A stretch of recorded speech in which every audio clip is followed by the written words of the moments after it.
ఇప్పటికైనా నువ్వు మేల్కొని ఆ రాముడికి అపకారం చెయ్యొద్దా? సీతమ్మని ఎత్తుకు రావద్దా? నేను చూసి సంతోషించద్దా? ఆ సీతమ్మ నీది కావాలని కదూ ప్రయత్నం చేసి ముక్కు చెవులు పోగొట్టుకున్నాను, నువ్వు జోక్యం చేసుకుని తెచ్చుకోవా అని అడిగింది. అంతే, వాడి మనస్సు మారింది. ఆ మనసు సీతమ్మ మీద లగ్నమైంది. సీతాపహరణానికి ముహూర్తం నిర్ణయమైంది. ఎవరి వలన? నిజంగా రావణుడికి సీతాపహరణం చేద్దామన్న ఉద్దేశం శ్రీరామాయణంలో లేదు. ఆ ఉద్దేశ్యం రావణుడికి కలిగేటట్టుగా మాట చేత ప్రవర్తించినది శూర్పణఖ. శూర్పణఖ మాటల వలన రావణాసుని మనస్సులో ఆ బీజం పడింది. ఎటువంటి వాడి మనసైనా మారుతుంది ఆ మాట మార్చి మాట్లాడడం అనే నైపుణ్యం ఉంటే. అందుకే మాట ధర్మాన్ని నిలబెట్టడానికి పనికి రావాలి తప్ప మాట అవతల వారిని పాడు చేయడానికి మాట్లాడకూడదు. మాట ఆకర్షణీయంగా ఉండడం గొప్ప కాదు, మాట ఉద్ధారకంగా ఉండడం గొప్ప. అవతల వారిని ఉద్ధరించేటటువంటి మాట చెప్పగలిగినదై ఉండాలి.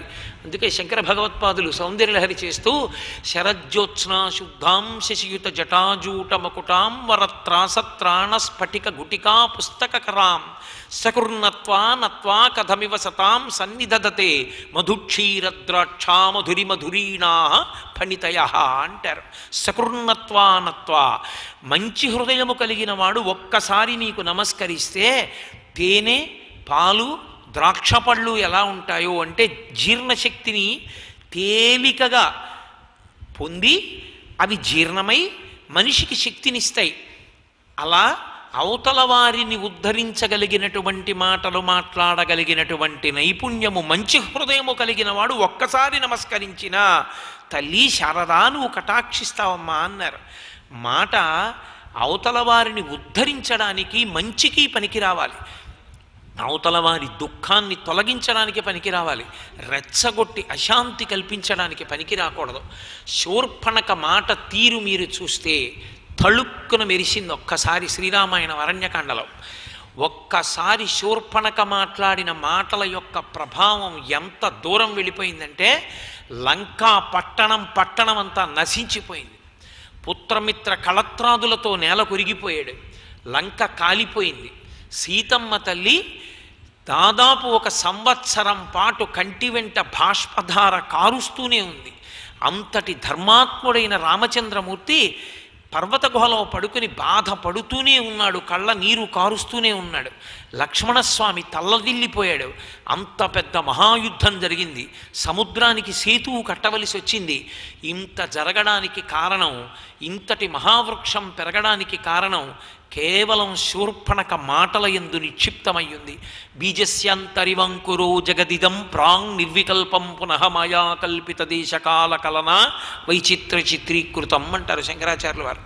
అలా ఒక బీజమునందు వృక్షము దాగి ఉన్నట్టు శూర్పణఖ మాటల వలన అంత ప్రమాదం సంభవించింది రామాయణంలో.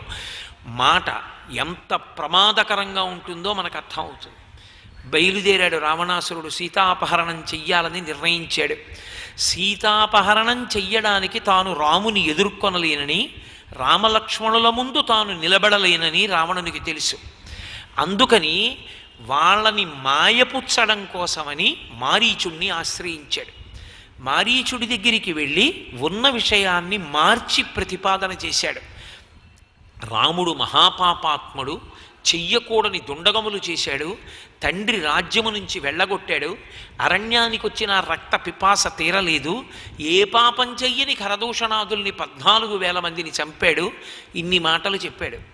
కానీ రావణుని కన్నా ముందు పరిచయం రాముడు మారీచుడికి.